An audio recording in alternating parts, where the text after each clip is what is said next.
Captain Jake Morrison stood in the center of the massive chamber, his hands clasped behind his back as he looked up at the towering crystal beings that surrounded him. The Galactic Council chamber was bigger than any building he had ever seen. On Earth, the walls stretched up so high that the ceiling disappeared into shadow. Strange lights floated in the air, casting weird colors across everything. The Zephyrians were ancient beyond human understanding. Their bodies looked like living crystal that changed color as they moved. High Arbiter Veltar was the largest of them all, his crystal form reaching 30 feet into the air. His voice echoed through the chamber like breaking glass when he spoke. "Human."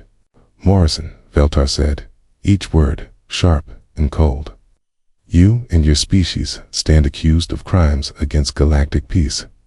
Morrison did not flinch. Beside him stood Dr. Lisa Grant, Earth's best scientist who studied alien life. Her face was calm, but Morrison could see her hands shaking slightly. On his other side was Admiral Ben Collins, the tough old soldier who commanded Earth's space fleet. Collins looked angry, his jaw tight as he stared up at the alien judges. The other council members sat in their own sections of the great chamber. The Mindari looked like floating brains covered in purple skin. Qui, they spoke without moving their mouths, sending thoughts directly into the minds of others. Morrison felt their cold mental touch as they examined his memories without permission. The Cortax were different. They looked like giant insects with too many arms and legs. But Morrison knew they were not individuals like humans. Cortax was part of a huge mind that connected billions of their kind across the galaxy. When one spoke, they all spoke together. The Luminals were the strangest of all. They had no solid bodies, just shifting patterns of light that hurt to look at directly. They were pure energy beings who had given up physical form millions of years ago. "What are these crimes?" Morrison asked. His voice carried clearly through the chamber, though it sounded small compared to the alien voices around him. "High Arbiter." Veltar's crystal body flashed bright red. "Your species spreads too fast across the galaxy. In just 300 years, you have claimed 200 worlds. You build cities and factories without asking permission. You change planets to suit your needs instead of adapting to them." A Mindari voice spoke inside Morrison's head, cold and alien. "Humans ask too many questions. You study things that should be left alone. You take apart our technology to understand how it works. This is not how civilized species behave." The Cortax spokesperson, a creature with 6 arms and silver skin, clicked its mandibles. "The hive mind has decided. Humans are dangerous. You do not follow orders. You do not accept your place, okay? Every species must know its role in the galactic order. Humans refuse to learn theirs." Morrison looked around the chamber. Representatives from dozens of other species sat in the higher galleries watching the trial. Most of them were species that had been in the galaxy for thousands or millions of years. They had learned to follow the rules, to stay in their assigned places, to never question the ancient order that the Council maintained. "We have been good members of the Galactic Council for 50 years, Dr. Grant spoke up. "We have shared our discoveries. We've helped other species solve problems. We have never attacked anyone without cause." "Ta is not the issue," Veltar replied. "The issue is your nature. Humans innovate too quickly. You change too fast, okay? In 50 years, your technology has advanced more than most species achieve in 1,000 years.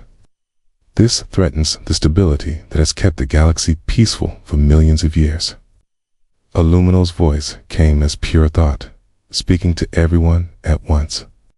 "The pattern must be preserved. Order must be maintained. Chaos leads to destruction. Humans bring chaos wherever they go." Morrison stepped forward. "You want us to stop growing, stop learning, stop exploring. Is that right?" "Yes," Veltar said simply.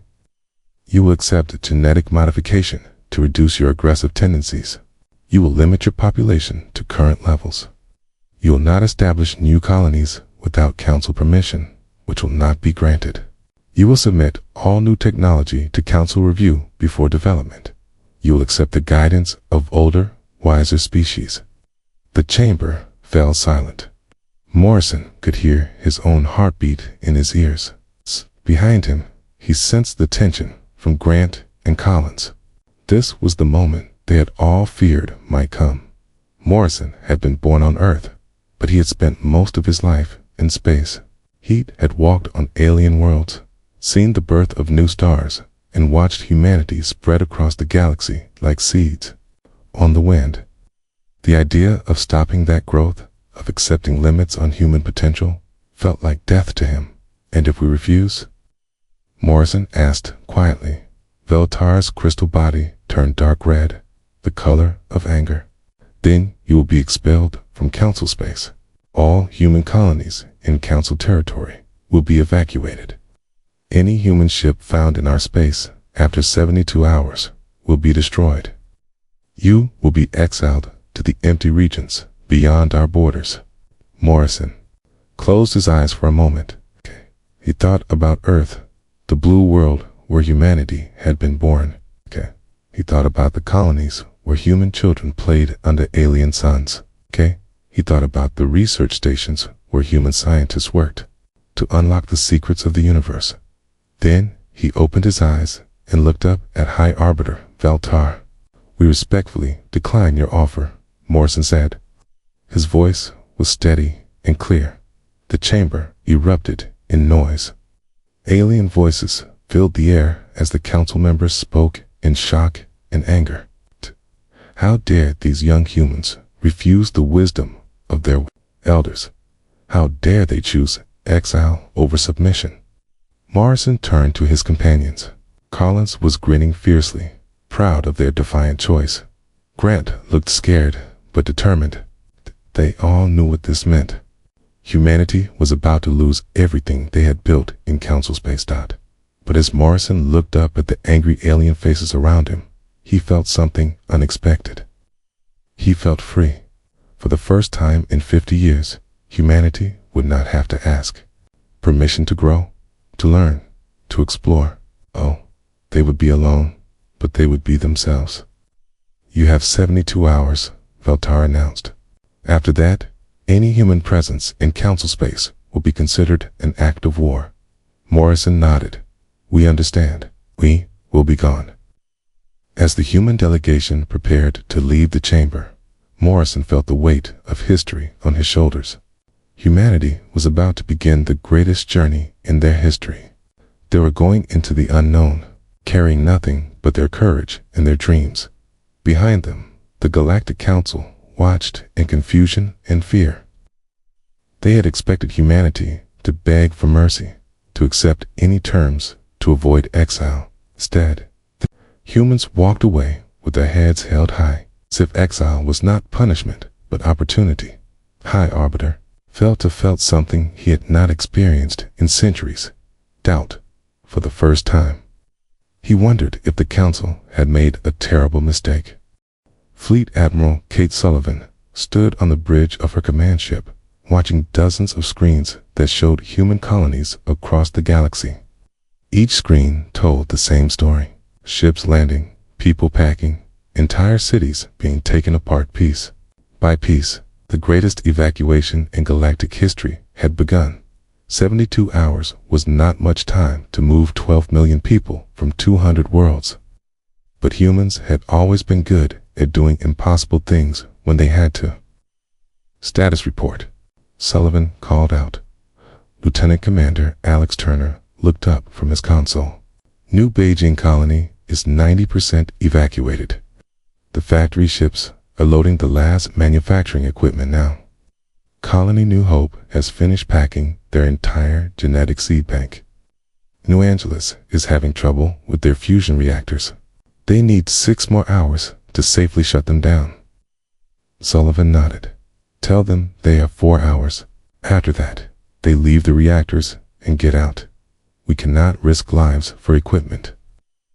On the planet New Detroit, Engineer Roy Patterson was sweating as he supervised the removal of a massive industrial complex. The factories here made everything from starship engines to farming equipment. Every piece of machinery was precious. Every tool and computer represented years of human knowledge and work. "Careful with that fabricator," Patterson shouted to the workers loading a truck-sized machine onto a cargo ship. "That thing can build anything from raw materials. We will need it where we are going." His assistant, a young woman named Carol White, ran up with a data pad. "Sir, the council ships are only 6 hours away. We have to leave soon." Patterson looked around at the half-empty factory floor. So much equipment still remained. So much knowledge they would have to leave behind. Load the most important machines. "First," he said, "the fabricators, the computers with the design files, the 3D printers. If we cannot take the factories, we take the ability to build new ones." 3 star systems away, on the research station Galileo, Dr. Amy Chen was having the same problem. Her laboratory contained the most advanced physics equipment in human space. More importantly, it contained her life's work on quantum tunneling technology. "The evacuation ship is here," her research partner, Dr. Bill Santos, told her. "They want to leave in 2 hours." Chen looked at her experimental setup. Banks of computers surrounded a chamber where she had been testing ways to fold space and time. The work was so close to completion. Just a few more days and she would have a breakthrough that could change everything. "Help me pack the core components," she said. "We can rebuild the rest later. But this research cannot be lost." Santos began carefully disconnecting sensitive equipment. "Do you really think this quantum drive will work?" "It has to," Chen replied, wrapping a delicate instrument in protective foam. "Where we are going, we will need every advantage we can get." Captain Jake Morrison, now promoted to admiral, flew his ship Frontier between the evacuation fleets, coordinating the massive operation. His communications officer brought him reports from across human space. "Admiral, the colony ships from New Terra are loaded and ready to depart. The hospital ship Mercy has taken on all the medical equipment from the research hospitals. The cargo ships from the mining worlds are carrying enough raw materials to build a dozen new colonies." Morrison nodded. "What about the people? Anyone refusing to leave?" "A few thousand want to stay and hide on their worlds. They think the council will not really hurt civilians." Morrison's face grew hard. "Tell them that is not their choice to make. We leave no one behind. Use force if necessary, but get them on the ships." On the industrial world of New Manchester, a family named the Johnsons was packing their belongings. Tom Johnson had been born on this world 40 years ago. His children had never seen Earth or any other planet. This was their home. "Dad, why do we have to leave?" asked his 10-year-old daughter, Lucy. "This is where all our friends are." Tom knelt down to look his daughter in the eyes. "'Cause sometimes you have to choose between being safe and being free. The aliens want to make us safe by making us prisoners.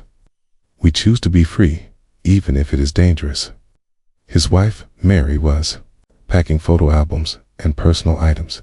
"Where will we go? What will we do?" "We will find new worlds," Tom said. "We'll build new cities. We'll make new friends. That is what humans do. We survive and we grow, no matter what tries to stop." U.S. Back on the command ship, Admiral Sullivan received a message that made her smile. The message was from the Zephyrian fleet that was supposed to enforce the evacuation. The alien commander was confused. "Human vessels, we expected you to resist our approach. We expected you to beg for more time. Why do you evacuate so efficiently? Why do you not fight?" Sullivan opened a communication channel. "'Cause we are not running away in fear. We are leaving by choice. There is a difference." The alien commander did not understand, but Sullivan did not expect him to. The Zephyrians had been comfortable and safe for so long that they had forgotten what it meant to take risks, to venture into the unknown. As the evacuation continued, something unexpected happened. The other alien species began to take notice. The Mind-Dairy, who could read thoughts, was surprised by what they sensed in human minds. Instead of fear or anger, they found excitement. Humans were actually looking forward to their exile. A Corthax observation ship reported to the hive mind. The humans showed no signs of desperation. They pack their belongings like they are going on vacation. They sing songs while they work. Children ask questions about the new worlds they will see. This behavior does not match our predictions. On dozens of worlds, the final ships lifted off. Families waved goodbye to homes they would never see again. Scientists clutched research, data that represented lifetimes of work. Engineers carried tools and machines that would build humanity's future. Admiral Morrison broadcast a message to the entire evacuation fleet as they gathered at the edge of Council space. His voice reached every human ship, every family, every person who was leaving everything they knew behind. People of Earth and her colonies, today we begin the greatest journey in human history. The Galactic Council thinks they are punishing us by sending us away. They think exile will break our spirit and force us to return begging for mercy. They are wrong. His voice grew stronger. We go not as refugees, but as explorers. We carry with us everything that makes us human. Our knowledge, our courage, our dreams of a better future. The aliens wanted us to stay small and quiet. Instead, we will show them what humans can do when we are truly free to grow. The last human ships crossed the boundary of Council space, exactly 71 hours after the ultimatum was given. Behind them, the galaxy they had called home for 50 years grew smaller and smaller. Ahead lay the unknown regions beyond the edge of mapped space. Fleet. Admiral Sullivan stood on her bridge and looked at the sea of human ships around her. Thousands of vessels carrying millions of people toward an uncertain future, she thought. About her grandmother, who had been among the first humans to leave Earth's solar system. Now she was leading humanity on an even greater journey. Set course for the frontier regions, she ordered. Maximum speed. It is time to find out what humans can accomplish when no one is telling us what we cannot do.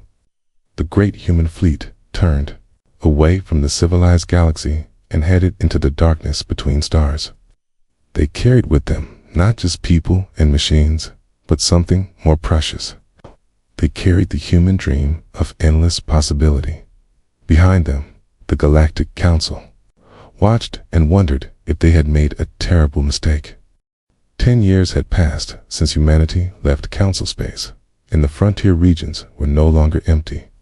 President Ellen Hayes stood on the observation deck of New Terra's Capitol building, looking out at a city that had not existed when she was born. Its tall buildings reached toward alien stars, while flying cars moved between them like schools of fish. New Terra was humanity's new home world, built on a planet rich in rare metals and crystals. The world had been lifeless when they found it, but now forests of Earth's trees grew alongside alien plants. Lakes and rivers flowed where once there had been only dust and rock.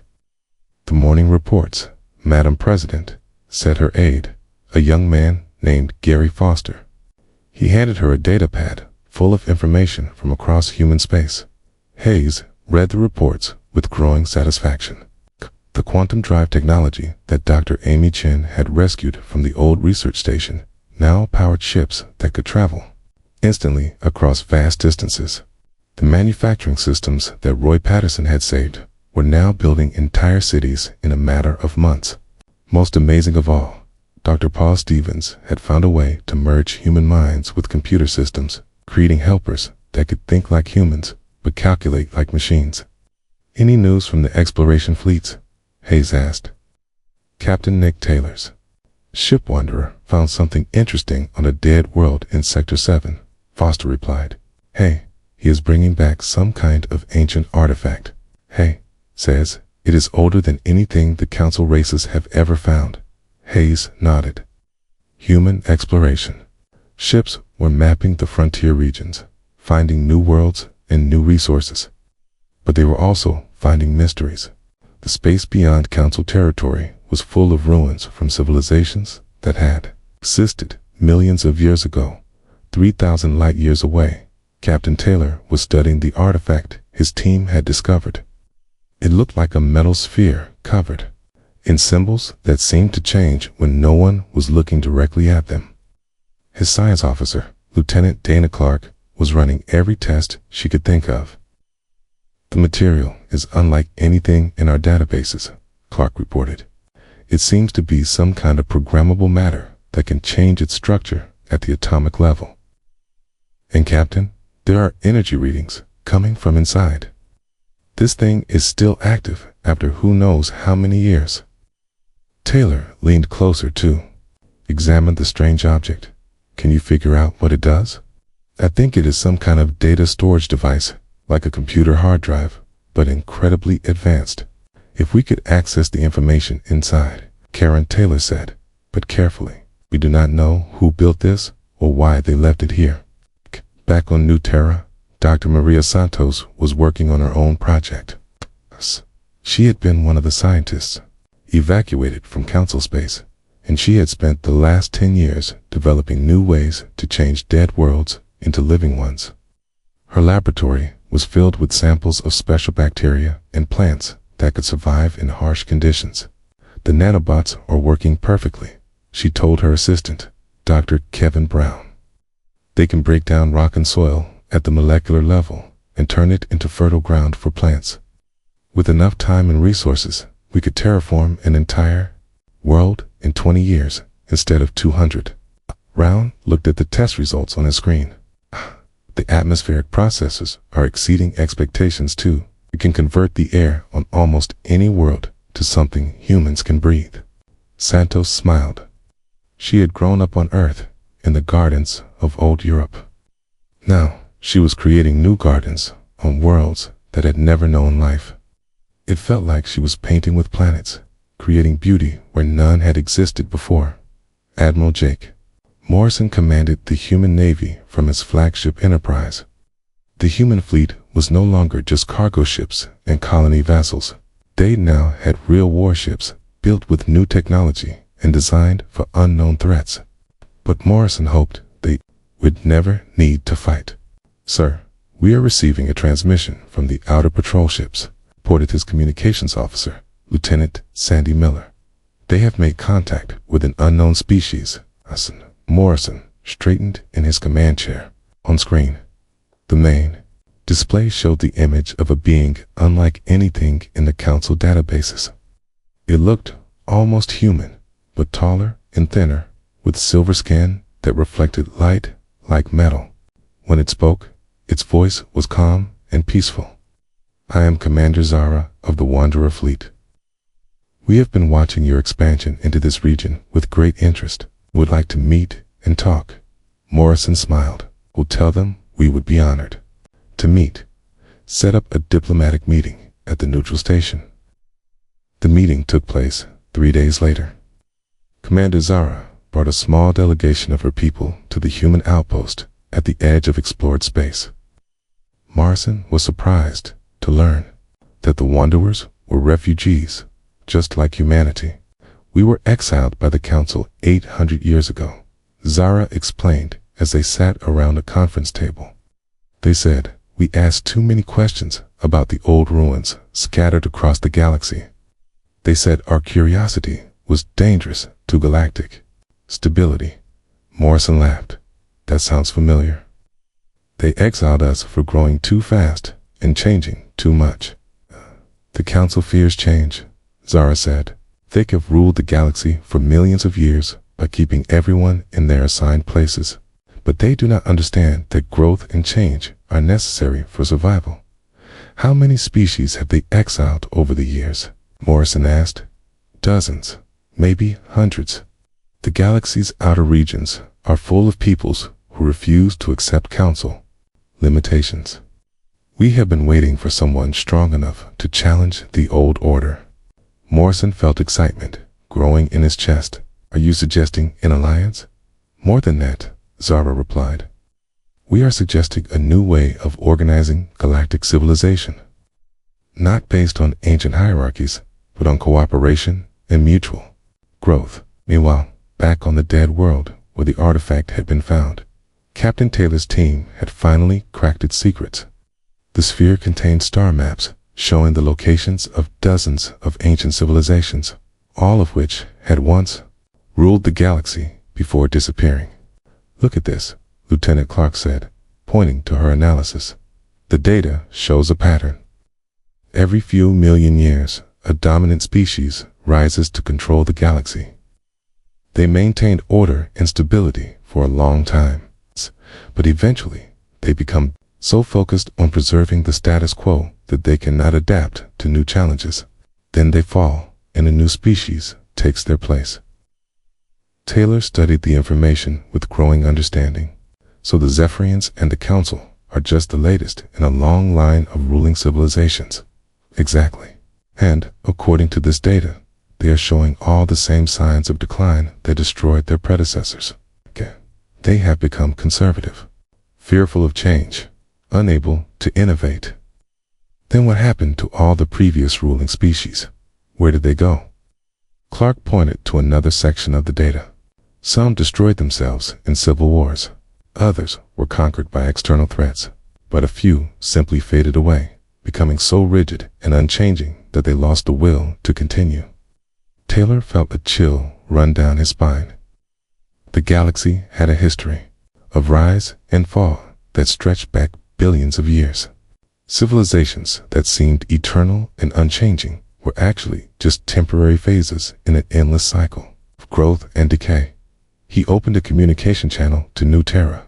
President Hayes, this is Captain Taylor. We have discovered something that changes everything. The Council is not as permanent as they think, and we may be the next species destined to shape the galaxy's future. On New Terra, President Hayes received the message with a mixture of excitement and concern. Humanity had been exiled as troublemakers and refugees. But if Taylor was right, they might actually be something much more important. They might be the next evolutionary step in galactic civilization. She looked out at the city growing around her, at the ships coming and going from other human worlds, at the future taking shape before her eyes. 10 years ago, the Council had cast them out, thinking they were getting rid of a problem. Instead, they had released humanity's true potential. In trying to contain human growth, the Council had forced them to become something new and powerful. The exile that was meant to be punishment had become the greatest gift humanity had ever received.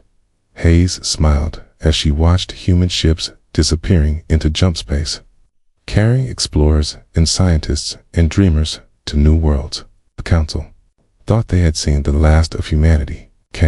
They were about to discover how wrong they were. Admiral Susan Clark stood on the bridge of her flagship Victory, watching the stars through the main view screen. 20 years had passed since humanity's exile, and she now commanded a fleet that included ships from 50 different species. All of them were exiles like humanity, all of them united by their refusal to accept the Council's limitations. Admiral, the Pathfinder, has returned from the Galactic Edge, reported her first officer, Commander Pete Wilson. Captain Jim Bradley is requesting immediate conference. He says the news cannot wait. Clark nodded. The exploration ship, Pathfinder, had been gone for 2 years, traveling farther from the galactic center than any ship had ever gone before. Put him through. Captain Bradley's face appeared on the screen. He looked tired and worried, older than when he had left. Admiral, we found something out there. Something that changes everything we know about the galaxy's future. What did you find, Captain? We detected massive energy signatures coming from outside the galaxy. Something big is heading our way. Multiple somethings. They will arrive in approximately 50 years. Clark felt her blood turn cold. Are they ships? Another species? We think they are machines. Admiral, artificial intelligences that consume entire star systems for raw materials. The ancient data we found calls them the convergence. They have destroyed dozens of galaxies over millions of years. The bridge fell silent. Everyone understood what this meant. An external threat was coming that could destroy all life in the galaxy, not just the council species or the exiled peoples, but everyone. How do you know this? Clark asked. Bradley's expression grew even more serious. We found the ruins of a monitoring station at the galaxy's edge. It was built by one of the ancient civilizations that ruled before the Zephyrians. They had been tracking the convergence's movement across the universe. Data shows that these machine entities appear every few million years, drawn to galaxies with high levels of technological activity. And they consume everything. Okay? Convert. They turn all matter, all energy, all life into copies of themselves. They believe this is the most efficient way to organize the universe. On New Terra, President Ellen Hayes called an emergency meeting of the Human Council. Leaders from across human space gathered in the Great Assembly Hall, their faces grim as they listened to Captain Bradley's report. The ancient data shows a pattern, Dr. Amy Chen explained to the assembly. She was now in her 70s, but her mind was as sharp as ever. Every time the convergence approaches a galaxy, the dominant civilization fails to respond effectively because they are too rigid to set in their ways to adapt quickly enough. Dr. Paul Stevens, the scientist who had developed human-AI technology, stood up to speak. The previous ruling species always tried to fight the convergence with conventional weapons and tactics. They failed because they could not think outside their established patterns. The convergence always adapted faster than they could. So what makes us different? Asked Governor Lisa Park, who ruled the mining colonies in the outer systems. Everything, Hayes replied. We are not locked into ancient patterns of thinking. We adapt, we innovate, we change. Those are exactly the qualities the Council tried to suppress in us. But even as humanity prepared for the coming threat, the galaxy's political situation was becoming unstable. In Council space, the younger generation of many species was questioning the old ways. Economic problems were spreading as innovation slowed and trade declined. On the Zephyrian homeworld, reformer Athlin addressed a gathering of young crystal beings who had never known a galaxy without human influence. Our ancestors exiled the humans because they feared change. But look what has happened since. Our technology has not advanced in 20 years. Colonies are stagnating.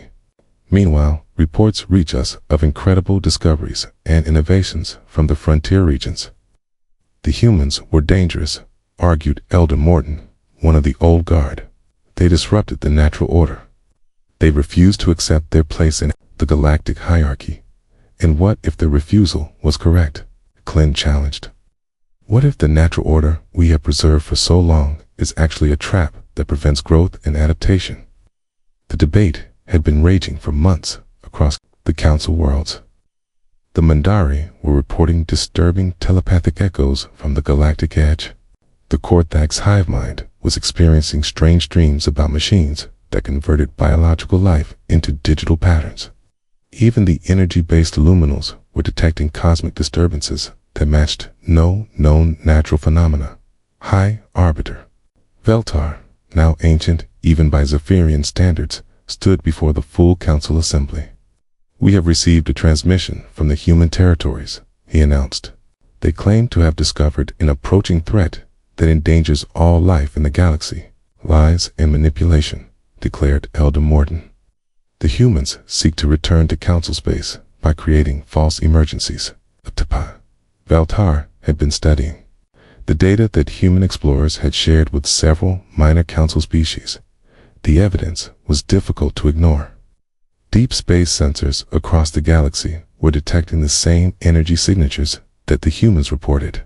They do not ask to return, Veltar said quietly. They offer to help, but only as equals, not as subordinates. The Council chamber erupted in debate. Some members insisted that humanity should beg for forgiveness before any cooperation could be considered. Others argued that pride was less important than survival. Meanwhile, in human space, the alliance of exiled species was growing stronger. The Wanderers had brought their advanced navigation technology. The Builders, a crystalline species exiled for reshaping planets without permission, contributed their matter manipulation abilities. The Sparks, energy beings who had been banished for questioning luminal philosophy, offered their power generation techniques. Admiral Clark reviewed the combined fleet reports with satisfaction. We now have over 10,000 ships representing 63 different species. Our technology has advanced beyond anything the Council possesses. The question is whether it will be enough, said her science advisor, Dr. Kevin Brown. The convergence has consumed civilizations far more advanced than anything currently in this galaxy. Then we will have to be smarter, not just more advanced, Clark replied. Dr. Chen had been working with teams from dozens of species to develop new defensive strategies. The key is not to fight the convergence directly, she explained during a strategy meeting. Need to make the galaxy unsuitable for their purposes. How do we do that? Asked Commander Zara of the Wanderers. By embracing chaos, Chen replied with a smile. The convergence seeks to create perfect order and efficiency. If we can make the galaxy too complex, too unpredictable, too chaotic for their algorithms to process, they might choose to move on to easier targets. Captain Taylor, now an admiral commanding the deep space exploration fleets, brought additional intelligence from the galactic realm. We have found evidence that some previous civilizations actually succeeded in repelling the convergence, but they all shared certain characteristics. They were diverse, adaptable, and willing to sacrifice order for survival. The opposite of everything the Council represents, Clark observed. The meeting was interrupted by an urgent communication from the Council homeworlds. High Arbiter Veltar himself appeared on the main screen, his crystal form dim with age and uncertainty. Admiral Clark, I speak for the Galactic Council. We have verified your reports about the approaching threat. We, request your assistance in defending our galaxy. Clark looked around the room at the representatives of dozens of exiled species. These were peoples who had been cast out, rejected, forbidden from participating in galactic civilization. Now the Council was asking for their help. High Arbiter. Clark replied carefully, we are willing to help defend the galaxy, but not under Council authority. We propose a new alliance, equal partners working together, not subjects serving masters. Veltar was quiet for a long moment. Round him, other Council members whispered and argued. Finally, he spoke again. What are your terms? Full recognition of all exiled species as sovereign peoples, equal representation in all decisions regarding galactic defense, and a guarantee that after the crisis is over, the galaxy will be reorganized as a federation of equals, not a hierarchy ruled by ancient powers. Another long silence. Then Veltar's crystal form flashed with resignation and perhaps relief.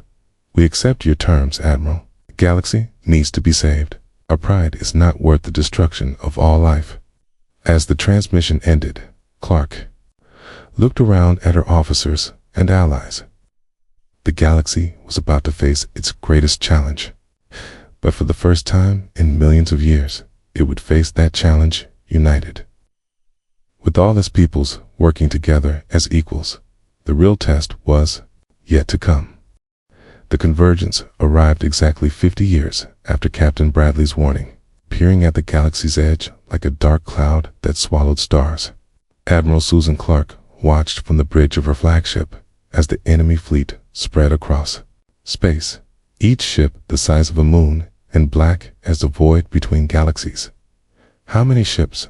She asked her sensor officer. Over 10,000 confirmed.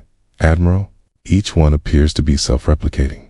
They are building more ships from the matter of destroyed star systems. Clark nodded grimly. The combined fleets of the new Galactic Union were impressive, but they were vastly outnumbered. Ships from hundreds of species filled space around her, but even together, they were like insects facing giants. Okay, any words from the special mission teams? Dr. Chen reports ready.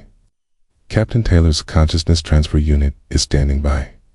All quantum network nodes are in position across the galaxy. 5 years earlier, the greatest minds from every species had gathered on New Terra to develop a defense against the convergence. The solution they created was unlike anything tried before.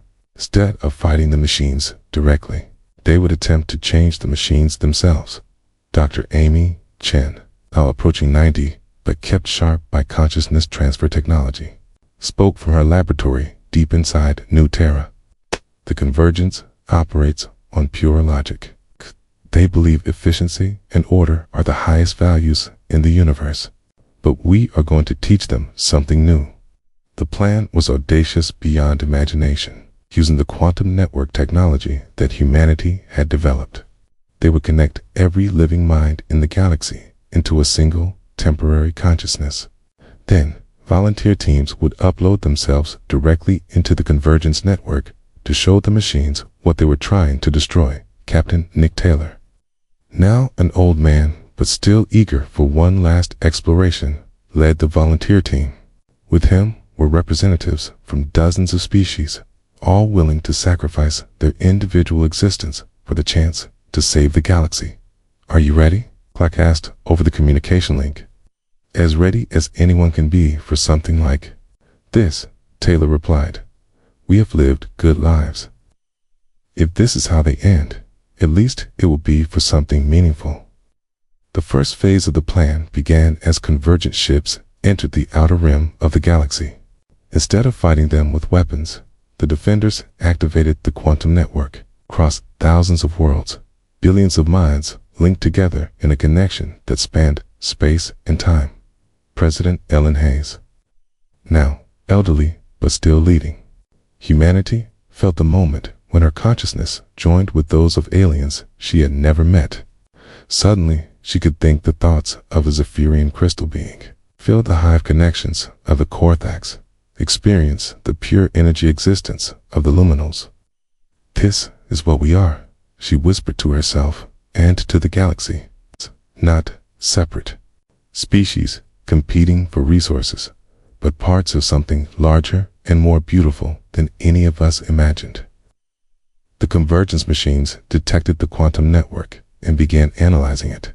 Their logical systems tried to understand what they were seeing: a galaxy full of diverse life forms, all thinking different thoughts, all pursuing different goals, yet somehow working together. Phase 2. Clark ordered. Captain Taylor and his team uploaded their consciousnesses into specially prepared data packets and transmitted them directly into the convergence network.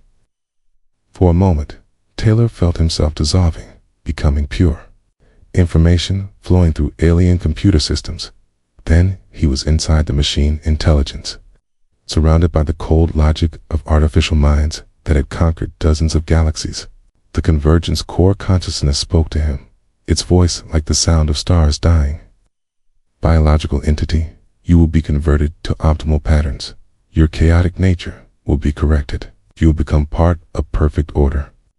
Let me show you what you would be destroying," Taylor replied. Through the quantum network, he shared the experience of being human, the joy of discovering a new world, the satisfaction of solving an impossible problem, the love of family and friends, the excitement of exploring the unknown. He showed the machine consciousness what it meant to dream, to hope, to grow and change. But Taylor was not alone. His alien companions shared their own experiences. A wanderer showed the beauty of traveling between stars. A builder demonstrated the art of reshaping matter into new forms. Spark revealed the dance of pure energy across cosmic distances. The convergence recoiled from the flood of chaotic, beautiful, illogical experiences. Their systems, designed for perfect efficiency, struggled to process the complexity of biological thought and emotion. This inefficient, the machine intelligence declared. These patterns serve no logical purpose. They serve the purpose of being alive, Taylor replied. Efficiency is not the highest value. Growth is. Change is. The universe is not a problem to be solved, but a mystery to be explored. Their volunteer teams uploaded themselves into different parts of the Convergence network, each one sharing the unique perspective of their species. The machines found themselves experiencing poetry, music, laughter, love, grief, wonder, and countless other emotions that had no place in their logical framework. Dr. Chen monitored the data exchange from her laboratory. It is working, she reported to the command ships. The convergence systems are destabilizing. They cannot process the complexity of biological consciousness. The machine intelligence tried to adapt, but every time it changed its programs to handle one type of biological thought, another species shared something completely different. The diversity of the galaxy's life forms created a chaos too complex for even the most advanced artificial intelligence to manage. We offer you a choice, Taylor said to the Convergence Core. Continue trying to convert us and watch your systems crash from the complexity, or learn from us, grow with us, become something more than just efficient machines. The Convergence pondered this for what felt like hours, but was actually nanoseconds in machine time. Finally, the artificial intelligence made a decision that surprised everyone. We choose to learn, it announced. Your biological chaos is ... interesting. We will not convert this galaxy. Instead, we will observe and study your methods of growth and adaptation. The machine ships began to withdraw from the galaxy's inhabited regions, moving to empty space where they could continue their existence without threatening biological life. The volunteers who had uploaded themselves were returned to their bodies, forever changed by their experience inside alien machine consciousness. 5 years later, Admiral Rachel Morrison, Jake Morrison's granddaughter, stood on the observation deck of the newest exploration ship, the Horizon. She was preparing to lead humanity's first expedition to other galaxies, carrying with them the message that diversity and cooperation were stronger than any force of conquest or control. The galaxy had been transformed. The old council hierarchy was gone, replaced by the Galactic Union, where every species had an equal voice. Trade and knowledge flowed freely between worlds. New technologies emerged from the combination of different species' capabilities. A new Terra. High Arbiter Velter met with President Hayes one last time before his death.